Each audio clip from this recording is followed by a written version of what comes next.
Paper leak Rajasthan में एक बड़ा मुद्दा रहा है और पिछले विधानसभा चुनाव में भी यह मुद्दा था क्योंकि गहलोत सरकार में कई भर्ती परीक्षाओं के पेपर लीक हुए जिनके चलते बड़े पैमाने पर भर्तियां रुकी।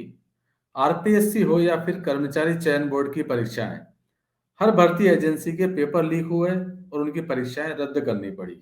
प्रधानमंत्री नरेंद्र मोदी ने भी चुनावी सभाओं में यह मुद्दा उठाकर इस बात की गारंटी दी कि उनकी सरकार आने के बाद पेपर लीक माफिया को बख्शा नहीं जाएगा।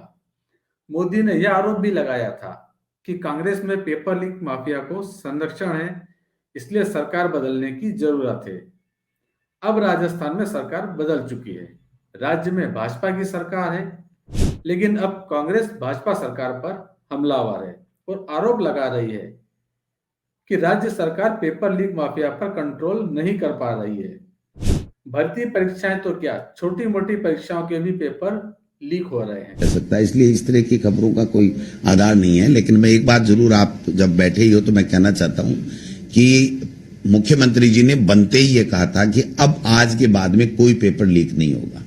तो दो पेपर लीक, एक तो शेखावाटी यूनिवर्सिटी में था एकेडमिक उसका ग्रेजुएशन का या पीजी का, और एक एनसीसी का अलवर के अंदर पेपर लीक हुआ है।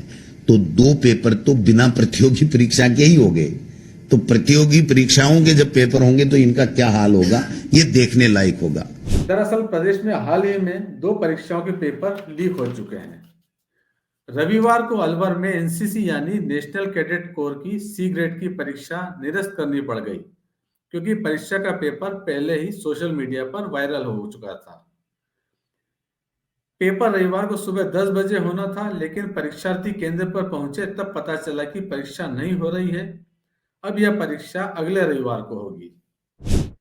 इसी तरह पंडित दीनदयाल उपाध्याय शेखावाटी विश्वविद्यालय में फर्स्ट सेमेस्टर केमिस्ट्री की परीक्षा का पेपर भी लीक हो गया था। परीक्षा 8 फरवरी को आयोजित होनी थी। इसी दिन परीक्षा के एग्जाम कंट्रोलर ने पुलिस में रिपोर्ट दर्ज कराई कि पेपर एक युवक के पास आ गया है जो पैसे लेकर दूसरों को देने की बात कर रहा है।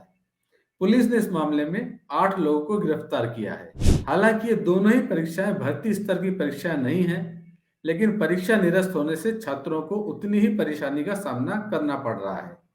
और इन घटनाओं से साफ है कि राज्य में पेपर माफिया के हौसले अब भी बुलंद हैं।